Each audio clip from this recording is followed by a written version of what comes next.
My name is Sean Collins. I'm a PhD candidate at the University of Utah, focusing on literary and cultural studies. And today, my talk for the ASLE Humanities on the Brink Symposium is titled There's No More Nature, Beckett and the New Materialisms. Samuel Beckett's Endgame explicitly stages the end of nature. In it, Beckett simply states, nature has forgotten us, and there's no more nature. Ham, Clove, Nell, and Nag are entombed within a sparse and ruined shelter, while the world outside is described as zeroed and corpsed. In typical Beckettian style, the characters within the shelter hardly resemble functioning human beings, each as decayed as the external landscape of the play. Endgame thus depicts one potential end of our ecological crisis, the end of nature. During a time which has been called the sixth extinction, the very concept of nature is called into question. Scholars and the public are beginning to grapple with what it means to be embedded in a life world of collectivities that are ineluctably linked to human production and consumption. To think through the Anthropocene and climate change is to learn how to think with the non-human actants that form the visible and concealed collectives that compose our lives. Redeveloping our sense of nature, as stated by Donna Haraway, requires that we, quote, cobble together non-harmonious agencies and ways of living that are accountable both to their disparate inherited histories and to their barely possible but absolutely necessary joint futures, end quote. What is eco-critically productive about a high modernist play like Endgame is its dramatization of nature's end in a material and performative context. This leads me to ask, does Beckett present viewers and readers with what Timothy Morton has called an ecology without nature? This presentation will make way on this problem by firstly examining the critique of nature in the new materialisms. We will then evaluate the utility of an ecology without nature, at least imaginatively considered, and will ultimately grapple with the implications of disbanding with nature altogether. To begin, let us track new materials' critiques of nature with a capital N. Object-oriented ontology, or OOO, has called for the end of nature as a unified concept. Timothy Morton explains that, quote, nature fails to serve ecology well, end quote, because it is ideologically burdened with issues of, quote, hierarchy, authority, harmony, purity, neutrality, and mystery, end quote. Ultimately, this conception of nature prohibits real conservation and environmental recuperation by damaging exigency and positing nature as, quote, over yonder, end quote. And nature is thus totally removed from culture and from the human subject as a purified space in Morton's critique. Levi Bryant converges with Morton's critique by rejecting the holism and interconnectivity inherent in traditional conceptions of nature. These traditional views, as Bryant argues, quote, suggest a teleological conception of nature, where nature perpetually strives for equilibrium, akin to a god providentially organizing the world for certain ends, end quote.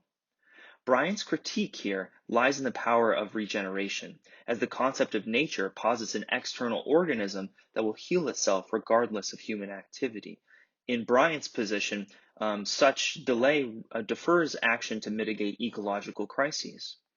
Bruno Latour's actor network theory, or ANT, converges with these OOO critiques by calling attention to the binarism of nature and culture, stating, quote, ecology clearly is not the eruption of nature into the public space, but the end of nature as a concept that would allow us to sum up our relations to the world and to thereby pacify them, end quote. Setting aside distinctions between the Heideggerian and Deleuzian-inspired strains of the new materialisms that these respective camps represent, these critiques of nature suggest that the term is no longer viable in grappling with environmental crises.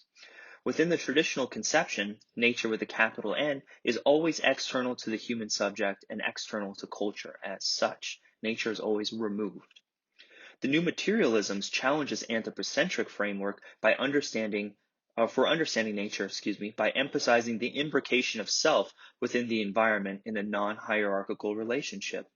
What these new materialist discourses, which posit the need for something that comes after nature, share is the need for forming new collectives, new meshes, or new political assemblages that do without the binarisms of human, non-human, self, other, and most importantly, nature and culture. Placing Endgame and the new materialisms in dialogue with one another offers a central problem for eco-critics in particular. Really, this is the central problem of this address today. How do we imagine the end of nature? Similarly, what kinds of narrative templates and new collectivities emerge at the end of nature? To my mind, there are two competing narrative templates for imagining the end of nature as such, namely pastoral renewal and catastrophic discourse, or what's commonly known as post-apocalyptic fiction. Amitav Ghosh, in The Great Derangement, calls for the catastrophic and the improbable in literary representation as a way to imaginatively represent such an end, or the end of nature.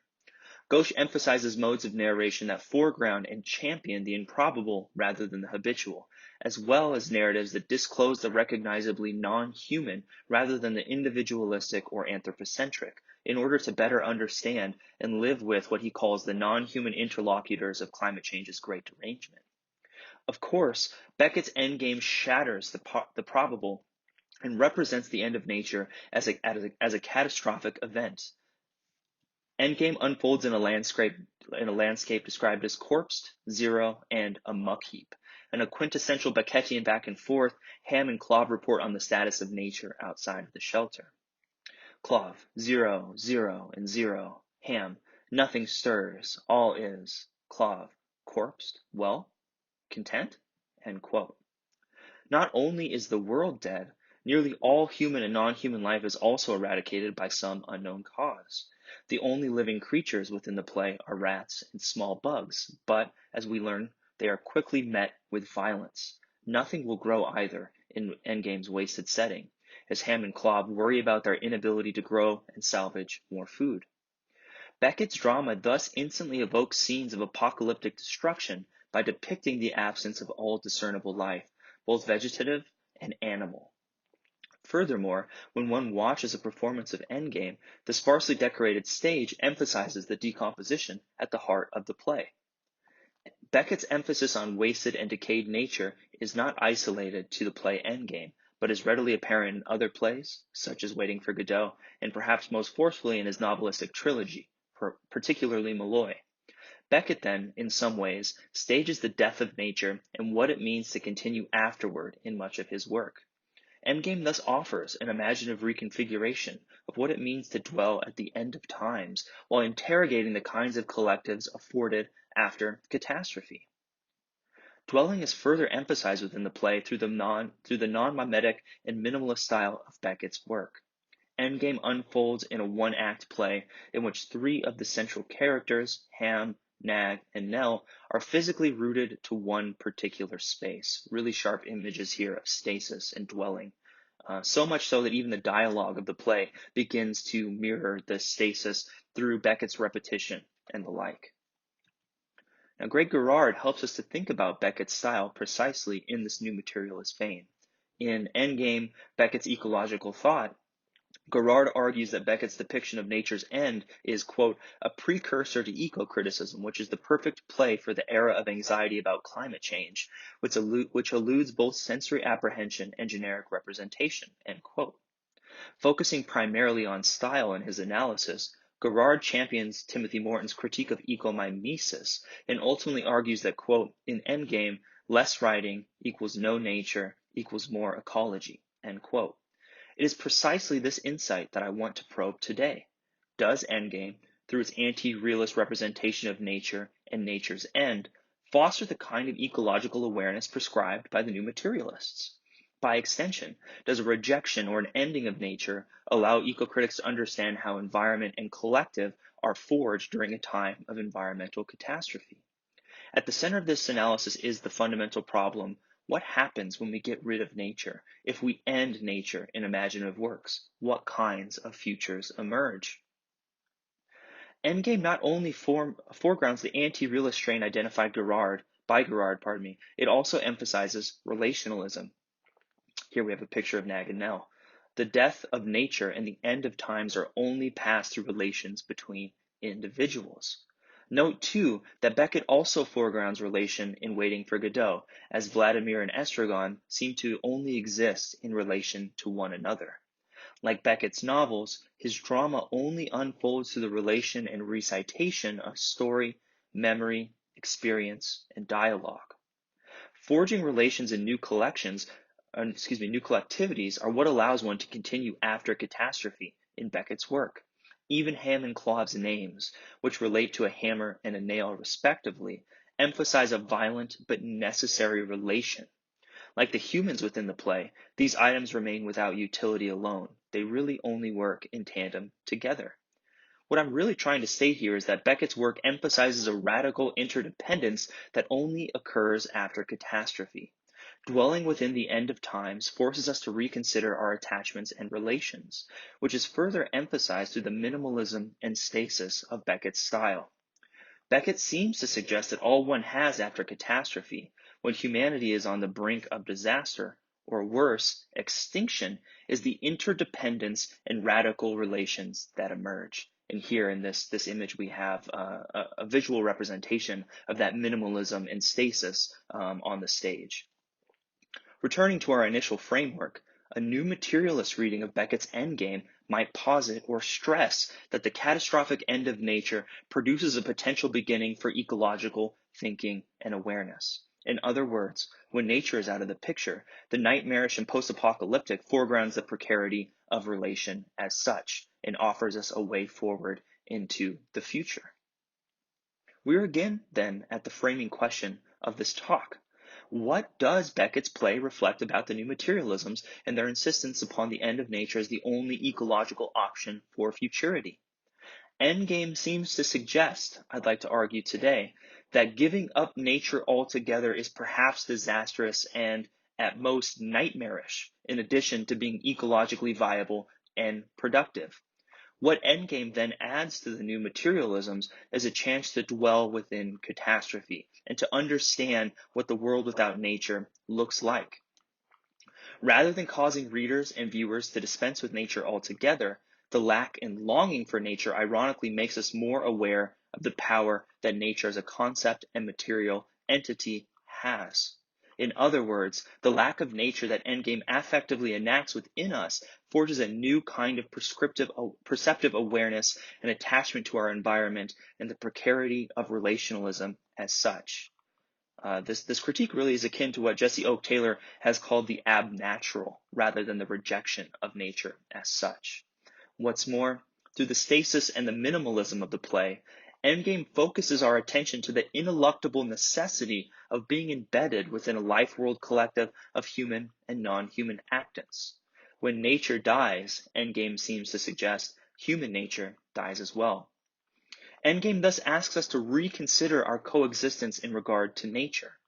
Through the symbiotic decomposition of the humans within the shelter and the more than human world without, Endgame suggests the profundity of coexistence and the impossibility of life as we know it without maintaining and cultivating relations between the human and more than human world.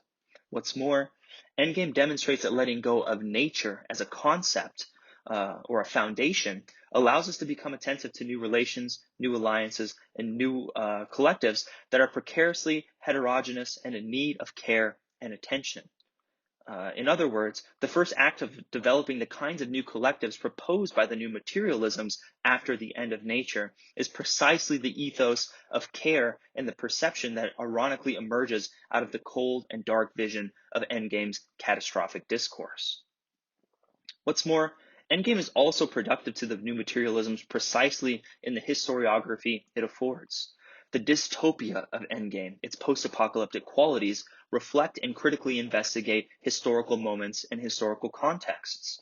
The play, of course, has been read as a response to World War II, Beckett's participation within the resistance, and, most importantly, for our purposes, a reaction to the threatened nuclear holocaust of the Cold War. What Endgame thus adds to the new materialisms is a historical and aesthetic framework for situating the end of nature within the Anthropocene. As Elizabeth DeLockery has argued, the nuclear testing that occurred during the early 1950s in the Marshall Islands is a crucial moment for the Anthropocene. These atomic tests were instrumental toward the development of technology that allowed us to scientifically measure the shift in environmental temperatures and impacts, while the nuclear remains of these tests are still within every living body in the form of radiation. In other words, the atomic age, as DeLockery and others have pointed out, is both the impetus for the Anthropocene and the effective historical end of nature as an external space. very akin to what the new materialists have argued. Atomic testing thus forces us as a species to reckon with our ability to change ecosystems radically and, more jarringly, that nature is always already around and within us. The massive cultural in conclusion, the massive cultural and environmental impacts of nuclear testing are at the heart of Endgame, thereby making it an incredibly useful literary text for Anthropocene history. Beckett's aestheticization of nuclear anxiety and destruction is crucial to rendering this reality, precisely by making it visible and by creating an imaginative narrative template that allows us to attach ourselves to history and to dwell within the end of nature affectively. While Endgame's characters may not be that which we aspire to ecologically, the brutal and clear vision of the end of nature and the historical context of atomic fallout make this particular play crucial to situating and comprehending the Anthropocene from a literary historical perspective. In Latour's language, Endgame allows us to, quote, rematerialize our belonging to the world by making the threat artificially invisible. Thank you.